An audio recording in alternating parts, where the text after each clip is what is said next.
Has hecho lo más difícil, has escalado tu negocio de consultoría, de coaching, tu nivel de expertise, tu agencia y ahora te enfrentas a algo maravilloso, poder delegar, poder subcontratar la parte de las ventas para que tengas más tiempo, más libertad y te puedas centrar en lo que realmente hace crecer tu negocio. Sin embargo, llega esta etapa y lo que parece un sueño idílico se convierte en una pesadilla porque no logras encontrar al mejor closer o tienes mucha rotación, muchos problemas, muchas quejas y créeme que los principales motivos es que hay ciertas cosas que llevamos a cabo a la hora de encontrar un buen closer y se nos pasan por alto. Así que te doy la bienvenida, espero que estés muy bien y en este vídeo vamos a ver aquellos puntos que necesitas para contratar a un buen closer, que no te falle, que no tenga rotación y que conviertas a esta persona en un activo principal para tu negocio, porque créeme que no hay nada mejor en los negocios digitales que poder delegar la parte de las ventas y que no se convierta en una pesadilla. Por cierto, si no me conoces, soy Nacho y ayudamos a negocios, expertos, consultores, coaches a que tengan un negocio más rentable, que puedan vivir mejor gracias, entre otras partes, a delegar las ventas y, en definitiva, a aquellos profesionales que prefieren estrategias y resultados adecuados en lugar de cursitos de marketing más caros. Así que vamos a ver cómo contratar a un buen closer.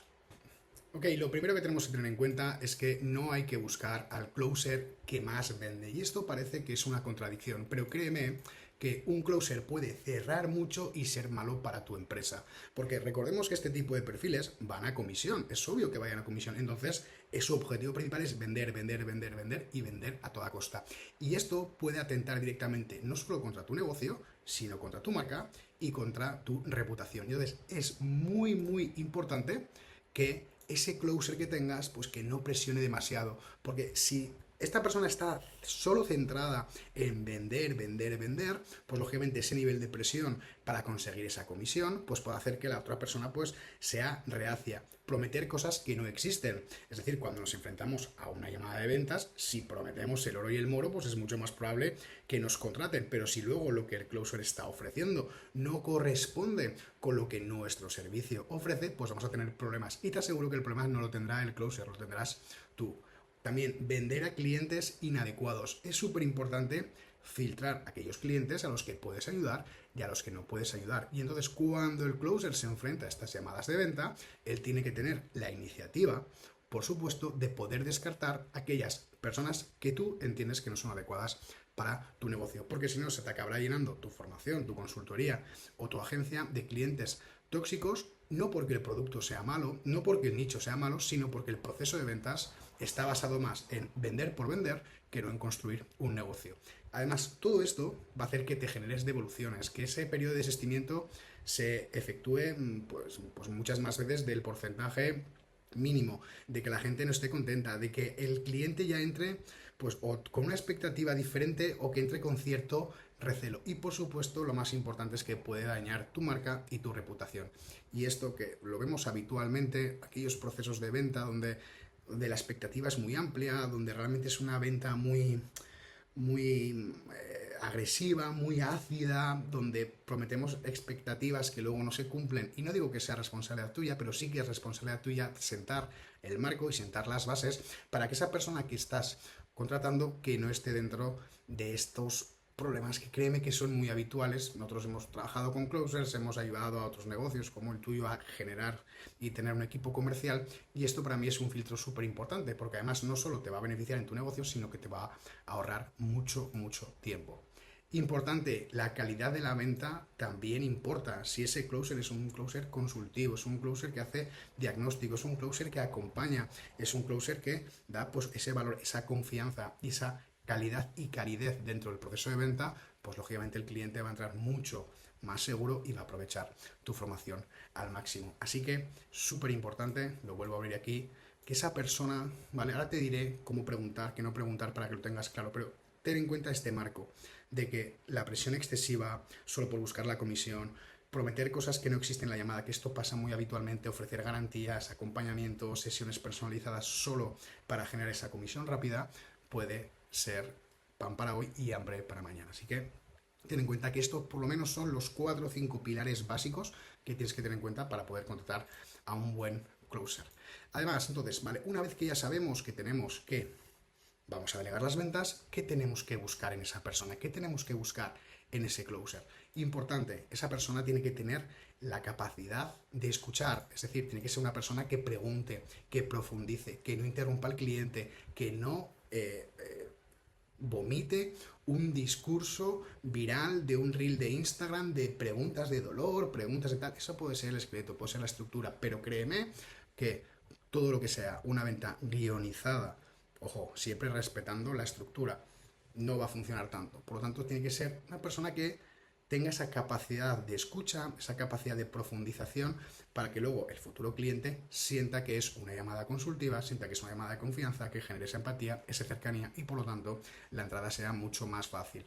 Esto te lo digo después de haber hecho 2.000, 2.500 llamadas de venta y te aseguro que es mucho mejor que sea una llamada natural, que sea una llamada de tú a tú, que sea una llamada que inspire confianza, que inspire cercanía, que no seguir un guión de preguntas de manual que lo único que hace es generar mucha lejanía para con el cliente. Por lo tanto, sí que es verdad que el closer tiene que tener una estructura, obvio, no diré que no, pero hay que tener en cuenta que no puede ser todo mucho más guionizado. Además, por supuesto, tiene que tener esa capacidad de diagnosticar, es decir, no buscar la venta en los 20 minutos para que si has agendado una llamada de ventas de 30, 45 minutos, una hora, que en el closer solo por buscar ese volumen y solo por buscar la estadística del cierre empieza a presentar la oferta demasiado pronto. Es decir, al principio a ti te habrá pasado cuando empezamos a hacer llamadas de venta, pues las primeras suelen ser un poquito más largas, 40 minutos, una hora, porque te lías, porque profundizas, porque tú eres el experto. Sin embargo, luego con el tiempo, pues lógicamente se va reduciendo ese tiempo de llamada. Pero claro, si lo reducimos a la mínima expresión, si el closer inicia la llamada y a los 10 minutos está presentando la oferta, no digo que no se pueda vender, pero me parece demasiado arriesgado al principio. Vuelvo a decir, todo esto está contemplado dentro de un marco en el que tienes un volumen de llamadas más o menos natural. Otra cosa es que tuvieras 200 o 300 llamadas al día, pues entonces a lo mejor te interesaría que solo por un tema de volumen empezar a filtrar rápido. Pero créeme que a la larga no te va a interesar eso. Y si tuvieras 200 o 300 llamadas al día, como algún ejemplo que hay por ahí por internet, ya lo sabrás, te aseguro que es gente que no está cero cualificada.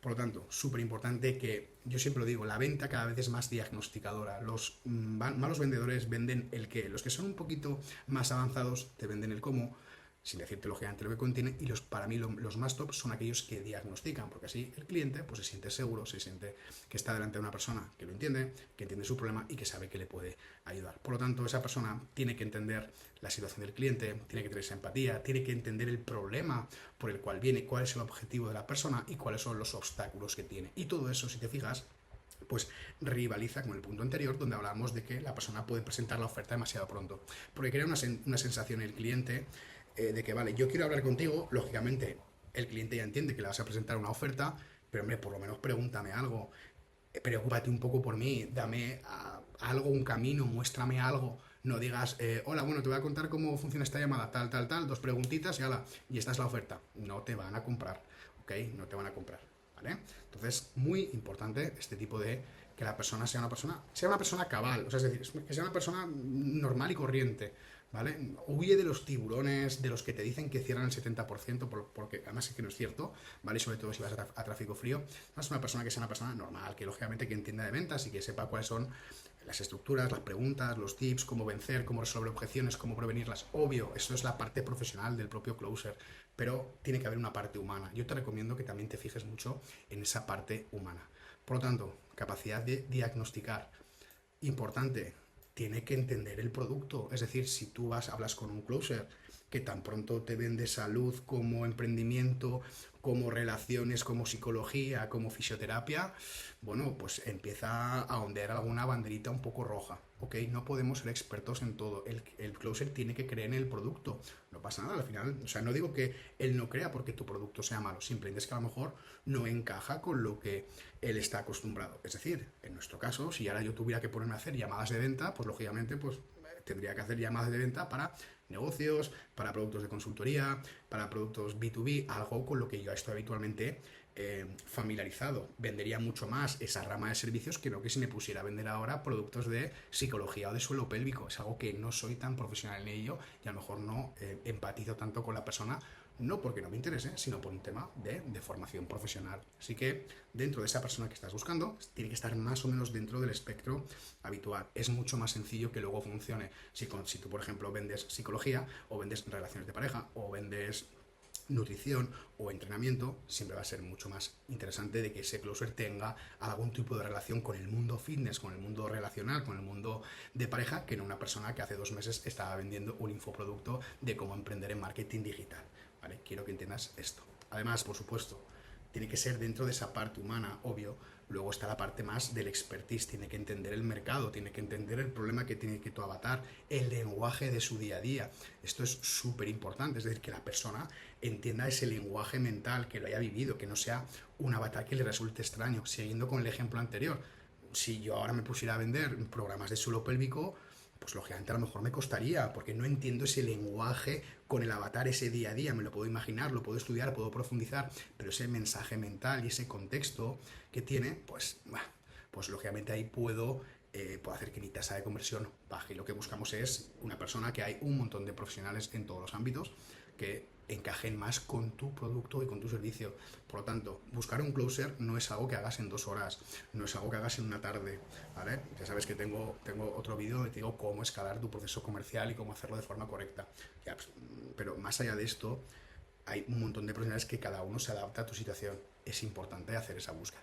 Okay, sobre todo objeciones habituales, esto ya forma parte dentro del expertise del propio closer, que sepa y que conozca las objeciones habituales del programa. Es decir, si tú estás vendiendo relaciones de pareja o estás vendiendo relaciones, algo que tenga que ver con el núcleo familiar, pues obviamente es un público que va a ser mucho más propenso a la objeción de lo hablo con mi pareja, me lo tengo que pensar, no sé qué tal. Si tú buscas un closer para vender servicios B2B, pues hay otro tipo de objeciones que son más comunes. Hay objeciones que son universales y otras que son más comunes dentro de tu propio nicho o dentro de tu propio servicio. Así que es importante que el closer las conozca y las sepa manejar.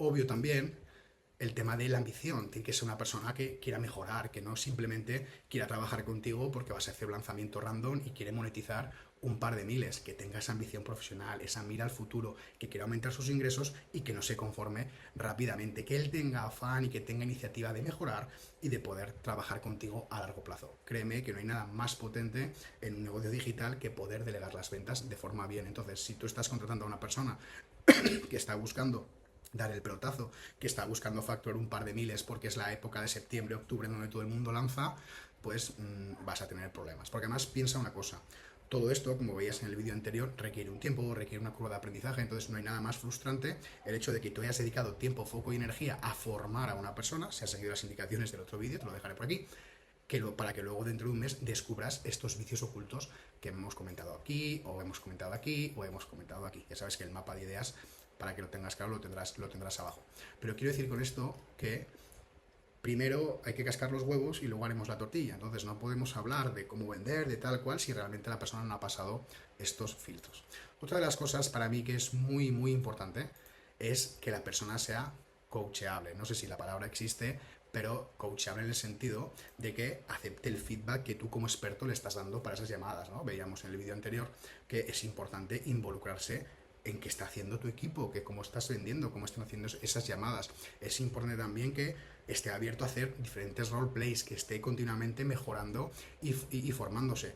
O sea, obviamente que escuche sus propias llamadas, que no sea hago la llamada, vendo o no vendo y me da igual. No, tiene que haber ese periodo de reflexión, ese periodo de mejora continua, y esto entra dentro de lo que es la personalidad del propio closer, que es una persona con iniciativa, que es una persona proactiva y que realmente pues esto lo lleve a cabo. Me preguntarás, y Nacho, ¿y esto cómo lo sé tal? Pues lógicamente cuando hables con la persona lo puedes intuir, y como veíamos en el vídeo anterior, hay que hacer procesos en los cuales a la persona le vas a decir, oye, cuando hagas las llamadas de venta, pues este es el procedimiento, y además habrá feedbacks, habrá roleplays, tendrás que escuchar tus llamadas, tendrás que hacer el CRM, tendrás que corregir, tendrás que anotar.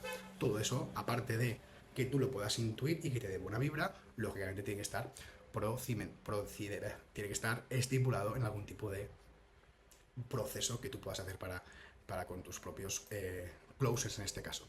Y algo que para mí es una bandera roja directa es que no se pone a la defensiva. Es decir, si la persona puede aceptar el feedback, pero luego se va murmurando y va, es que no tiene razón, no. La persona no se puede poner a la defensiva. O sea, tú como experto, nunca nadie mejor que tú va a entender tu propio producto. Por lo tanto, es completamente normal que dentro de ese feedback pues haya cosas que haya que mejorar, haya cosas que haya que intentar probar, que haya que intentar, bueno, pues involucrarse todo dentro de lo que son las llamadas de venta para que todo mejore, porque si tu negocio mejora, el closer mejora, y más si ha pasado todos estos filtros anteriores. Él tendrá la suficiente ambición como para decir, vale, es verdad, vamos a mejorar y lo que tú me estás diciendo como experto no me lo toma a la defensiva. Por lo tanto, si tú contratas a un closer y todos estos puntos que hemos visto, hay algunos que son pues más importantes que otros, no diré que no, pero si todo eso que hemos visto tú vas haciendo diferentes tics de banderas rojas, no lo contrates, va a ser peor, te vas a equivocar. ¿Por qué? Porque a la larga vas a tener mucha más rotación y recordemos lo que veíamos al principio. Empezamos queriendo delegar las ventas para que tú ganes tiempo y que ganes libertad, pero si realmente estás intentando solucionar un problema y creas uno mayor que el que tenías, pues no va a merecer la pena. Conozco a muchos profesionales, infoproductores, muchos de ellos trabajan con nosotros, que al final dicen, oye, mira, es que estoy contratando closers, pero para que lo hagan mal, o invierto más tiempo en que mejoren ellos que si yo hiciera las llamadas. No tiene sentido. No, el problema no es que el closer sea malo, el problema es que todo el proceso de contratación no estamos teniendo en cuenta estos diferentes puntos. Por supuesto, temas de disciplina.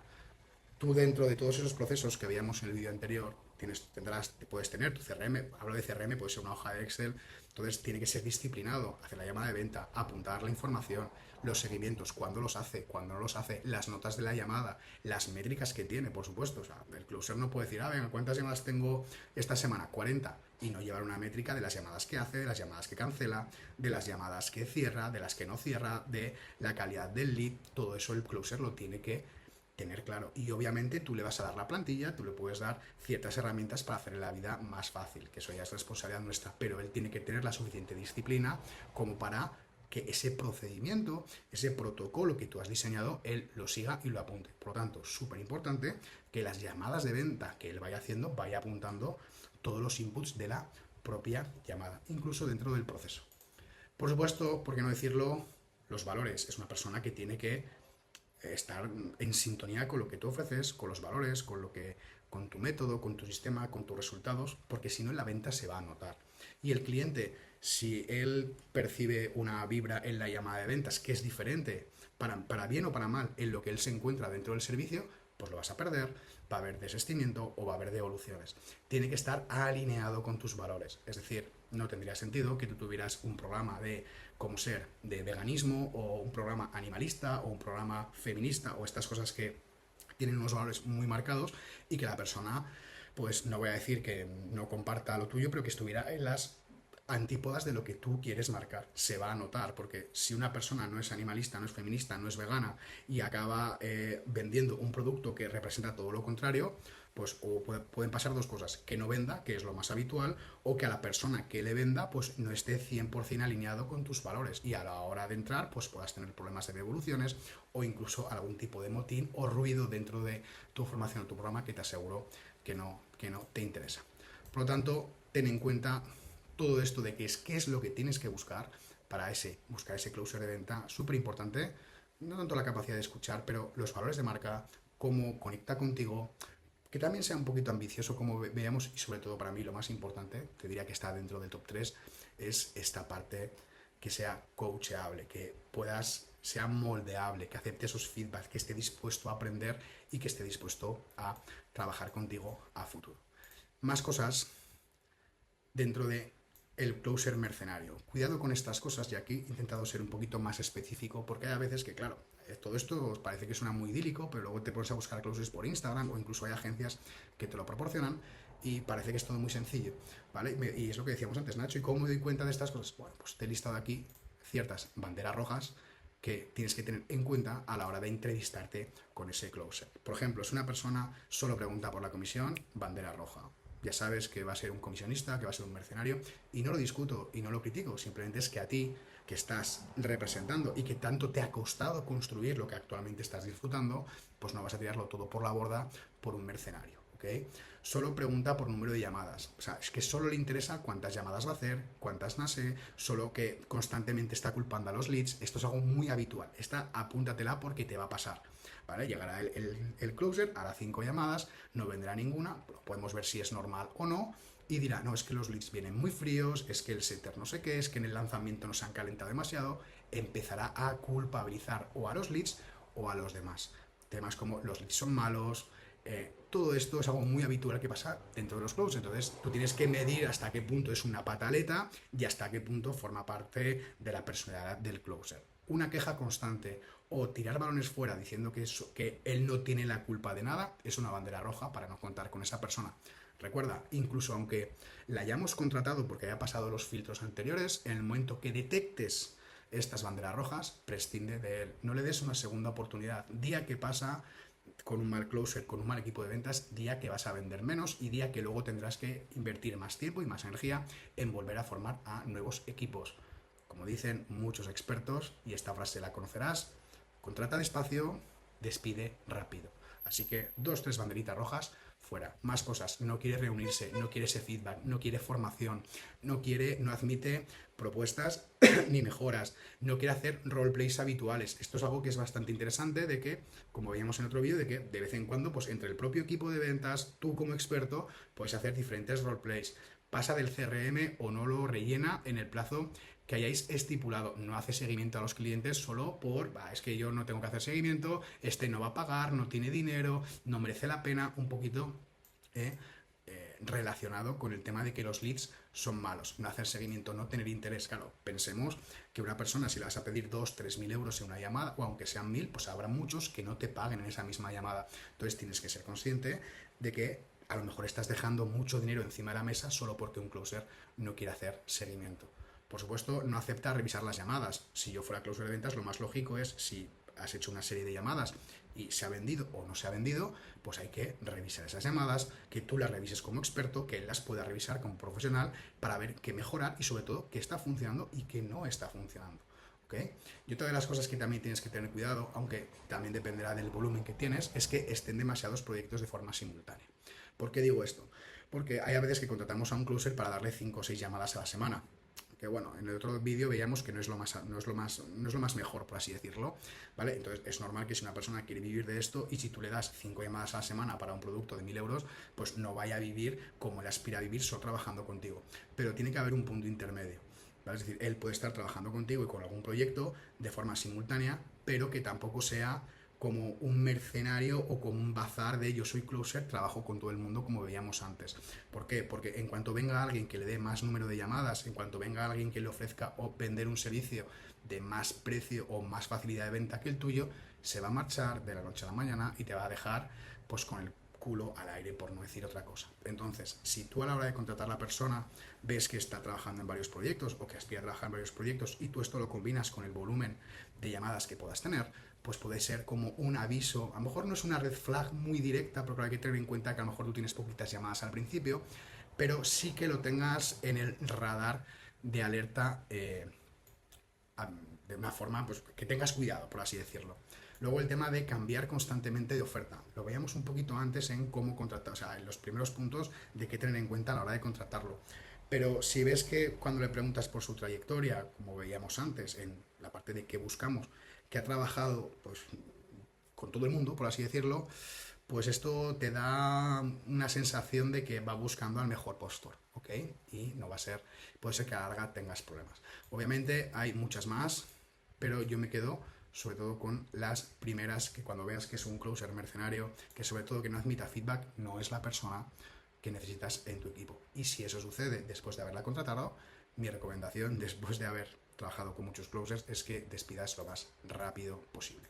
No obstante, también hay cosas que nos dan buena señal cuando tú estás hablando o conociendo a esa persona y en lugar de centrarse solo, pregunta qué tipo de cliente trabajas, se interesa por su producto, los resultados que has obtenido, cuántos casos de éxito. O sea, él realmente está mostrando interés en lo que tú ofreces, en la oferta, en los procesos. Incluso te puede llegar a preguntar, oye, ¿qué tipo de lead vienes? ¿Son hombres? ¿Son mujeres? ¿Cuál es el nivel de conciencia? ¿Cómo lo estás haciendo? Oye, dime la estructura de venta que estás manejando ahora para poder cerrar todo esto. Cuéntame los valores de tu marca. Cuéntame cómo lo estás haciendo, de qué va tu formación. Oye, ¿me puedes dar acceso a tu formación para yo echar un vistazo? ese es una bandera súper verde, una green flag que llaman los modernos, para decir, ostras, estamos delante de la persona adecuada, porque ves que hay mucho interés y hay una involucración genuina.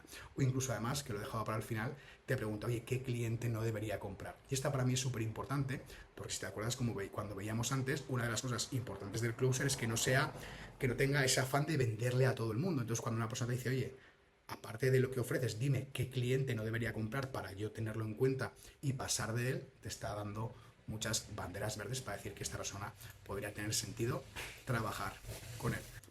Por lo tanto, para darte más pistas en tu proceso de selección. Primero, hay que hacer un filtrado, ver la experiencia que tiene, los sectores que ha trabajado, los tickets que ha vendido, el tipo de venta, qué disponibilidad tiene, si ha trabajado para otros proyectos y cuáles son sus resultados previos. ¿Vale? Dentro de ese filtrado que tú haces, pues tienes que tener en cuenta todos estos factores más allá de la vibra que te dé.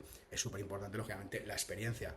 Hombre, todo el mundo empieza sin experiencia, obvio, pero si tú estás vendiendo un ticket que sea moderado, bueno, pues entonces quieres una persona que te dé resultados. Otra cosa es que, como veíamos en el capítulo anterior, de que tú tengas 5 o 6 llamaditas y estés vendiendo un ticket de 1.000 euros. Bueno, pues entonces a lo mejor un closer muy experimentado no trabajaría contigo, como veíamos. Entonces aquí a lo mejor el tema de la experiencia, pues puedes renunciar un poquito a ella en aras de conseguir una persona que te delegue las llamadas. Pero sí que es importante valorarlo. Los sectores en los que ha trabajado. Hay que preguntar en qué sectores ha trabajado, cuál es el ticket que ha vendido, porque no es lo mismo un closer o un SDR que está acostumbrado a vender tickets de 3.000, 4.000, 5.000, 6.000, 10.000 que a un closer que ha trabajado en un lanzamiento de un infoproducto de 500 euros o de 1.000 euritos de tráfico muy caliente, por ejemplo, y que pues no está acostumbrado a ese tipo de venta. Es decir, es mucho más fácil, ya lo sabemos, vender a tráfico caliente, tráfico templado que no tráfico frío. Por lo tanto, si tú tienes un embudo en el cual te estás apalancando mucho en ventas y tienes que hacer mucho esfuerzo de ventas por el motivo que sea, que sabes que por aquí tienes un montón de recursos para saber qué embudo elegir, te lo dejaré también por ahí. Si tú tienes, por ejemplo, un embudo VSL o un embudo de formulario, que suelen ser embudos fríos, si tu closer está acostumbrado a vender solo a tráfico caliente, no va a vender. Por lo tanto, tienes que descubrir en qué proyectos ha trabajado, qué tipo de venta ha hecho y sobre todo temas de disponibilidades y los resultados previos. ¿Por qué digo la disponibilidad? Porque si un closer te dice, no, es que yo solo puedo hacer llamadas de mañana y tú tienes el calendario abierto para que la persona pueda elegir, pues no tiene sentido trabajar con un closer pues que no te va a poder atender, ¿vale? Yo creo que esto es obvio. Siguiente parte, dentro de lo que es esa entrevista, preguntas interesantes que le puedes hacer. A mí me gusta mucho no hablar solo de los resultados a los que aspiramos, sino decirme, cuéntame, por ejemplo, una venta que perdiste, por qué la perdiste, qué pasó con el lead, qué haces con un me lo tengo que pensar, que te diga cómo tratar las objeciones. Ya, esto no quiero que lo entiendas como una especie de test o como una especie de examen. Este tipo de preguntas la hacemos precisamente para conocer a la persona y para conocer si realmente, como veíamos aquí, qué valores tiene y si encaja con nosotros. Y sobre todo, descartar todas las red flags que veíamos aquí. Es decir, si nosotros le preguntamos qué haces con un me lo tengo que pensar y nos damos cuenta de que él resuelve la objeción de una manera muy agresiva o con preguntas muy incisivas o que a veces son incómodas, pues nos puede dar una pista de que no encaja bien con nuestra marca. Por lo tanto, cuidado que a lo mejor aquí acabo la conversación, ¿vale? Sobre todo, cómo hacer seguimiento. Lo primero, para que tú veas que realmente está acostumbrado a hacerlo y por otro lado, para que veas si ese seguimiento lo hace, cómo lo hace, si es muy agresivo, si es muy incisivo. O sea, los seguimientos son seguimientos. Obviamente no hay que rebajarse, no hay que perder autoridad, pero hay formas y formas de hacer seguimiento. Entonces, esta es la parte de descubrimiento, este tipo de preguntas que te van a ayudar a ver si realmente encaja contigo. ¿Ok? Luego, otra cosa que es un poquito para mí más avanzado es, vale, para que no, como no quiero que te quejes, ¿vale? Como quiero evitar el típico problema de los closers de es que la culpa es de los leads o la culpa es del setter o la culpa es de que el embudo es muy frío, preguntar cómo sabes si el problema son los leads o el problema es que tú estás cerrando mal las llamadas.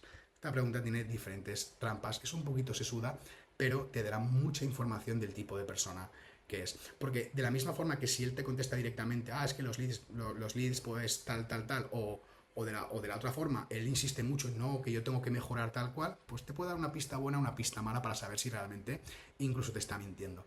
Porque si te dice, no, el problema nunca es de los leads, el problema es del closer, porque la llamada o tal, dices, bueno, esto suena raro, porque es verdad que hay leads malos y es verdad que hay leads que no se presentan y es verdad que hay leads que tú los ves y dices, hostia, es que esto no hay manera de vender absolutamente nada. Así que si él ves que realmente es como demasiado bueno, también sospecha un poquito, ¿ok? O incluso cómo te preparas para vender una oferta nueva. No es tanto de cómo vas a hacer la llamada, sino lo que queremos saber con este tipo de preguntas es ver el grado de interés que tiene la persona en nuestro servicio. Si la persona te dice, pues mira, lo primero que haremos será que me enseñes tus protocolos de venta, qué estructura estáis utilizando, cuál es tu servicio, cuál es tu formación, en qué plataforma lo tienes, oye, ¿puedo verlo? ¿Puedo entrar dentro? Si ves que hay realmente ese interés previo a esa nueva oferta que va a hacer, te va a dar una muy buena señal. Sin embargo, si te dice directamente, no, pues yo cojo la estructura de ventas, profundizo en el dolor, profundizo en el beneficio y ya le presento tal, cuidado porque aquí está demostrando un interés que no es el adecuado. Así que estas preguntas te van a ayudar mucho para poder contratarlo. Sobre todo, fase 3, cuando ya vamos avanzando en ese proceso de contratación, como vemos aquí, ¿vale? Cómo contratarlo, cómo hacer ese proceso de selección. Importante darle todo el contexto de la oferta, esto ya forma parte de ti, darle todo ese contexto, el servicio, la formación que haces, tipos de clientes, por supuesto, cuál es la estructura de tu oferta, para eso lo tienes que tener todo de forma pues, estandarizada, hacer un roleplay donde tú haces del lead, tú conoces perfectamente a tu cliente. También te recomiendo de que no sea una llamada trampa, es decir, que tú cuando hagas del lead en ese roleplay, que sea una llamada de venta típica, no vayas a pillarle, no vayas a por detrás, no vayas a ver si... No, porque entonces no funcionará. Tiene que ser una llamada que repliques normalmente, que la hagas en formato roleplay con tu closer, porque si no, si tú haces preguntas capciosas de, voy a decir esto que seguro que no lo he oído nunca, bueno, pues que si no lo has oído tú en las llamadas, tampoco lo va a oír el lead. Entonces lo que tienes que hacer es dentro de ese roleplay que sea lo más fiel posible a las llamadas que te estás encontrando. Y luego, por supuesto, analizar qué preguntas hace el lead, si escucha, si diagnostica, cómo lo presenta, cómo rebate objeciones,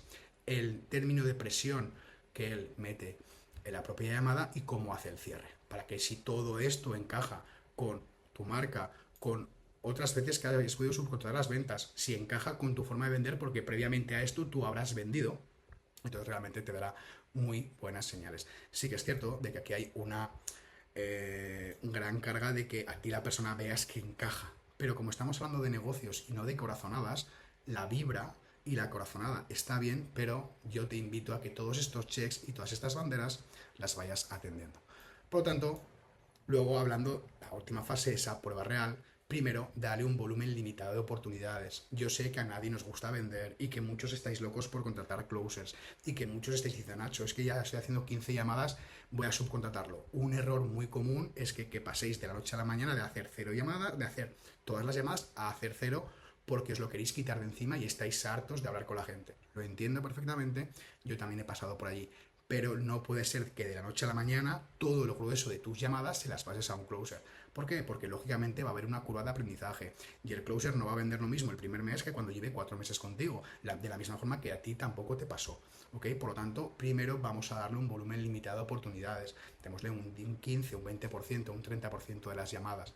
Esas llamadas, luego revisar los resultados, hay que revisar las llamadas, hay que dar ese feedback y se va aumentando progresivamente conforme se vayan cumpliendo las pautas y los objetivos. Por favor, no demos todo el volumen de llamadas de golpe, porque en lugar de estar delegando, estaremos abdicando. Y no sé tú, pero estar 15 días sin vender por una decisión de este estilo, pues no te conviene. El closer no cobrará, se acabará marchando, pero el que no venderá serás tú. Así que esto es, de una forma muy resumida, cómo contratar a un buen closer, más allá de todo el expertise que tenga, todo lo que tienes que tener en cuenta. Así que te dejo una pantalla de ideas por aquí y ya sabes que si quieres escalar tu negocio, si quieres contratar closers, pues por aquí tendrás un enlace para hablar con nosotros y te explicaremos cómo te acompañamos personalmente en lugar de que estés meses a base de prueba y error. Así que nada, nos vemos en el siguiente y que pase un feliz día. Chao.